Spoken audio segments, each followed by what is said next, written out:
ഇപ്പോൾ വേദന അനുഭവപ്പെട്ടുകൊണ്ടിരിക്കുന്ന, വെന്ത് തീയുടെ ചൂട് അനുഭവപ്പെട്ടുകൊണ്ടിരിക്കുന്ന ഓരോ വ്യക്തികളെയും കർത്താവ് പേര് പറഞ്ഞു വിളിക്കുകയാണ്, പേര് ചൊല്ലി വിളിക്കുകയാണ്. പ്രിയ മകനെ, പ്രിയ മകളെ,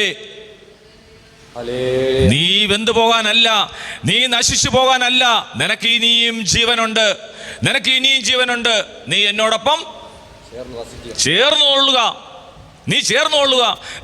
നിന്നെ കൂടുതൽ നിനക്ക് വേവ് കൂടുതൽ ചൂട് നിനക്ക് അനുഭവപ്പെടാതിരിക്കുന്നതിന് വേണ്ടി നീ എത്രയും വേഗം എന്നോടൊപ്പം ചേർന്നിരുന്നുകൊള്ളുക. നിനക്ക് നേരത്തെ കഴിച്ചുകൊണ്ടിരുന്നതിനേക്കാൾ അധികം ഫലം, അധികം അനുഗ്രഹം ദൈവം തരുവാനായിട്ട് തീരുമാനിച്ചിരിക്കുകയാണ്. അതിന് ചെയ്യേണ്ട ഒരേ ഒരു കാര്യം, നമ്മൾ ദൈവത്തോട് ചേർന്നിരിക്കുക, ദൈവത്തോട് ചേർന്നിരിക്കുക.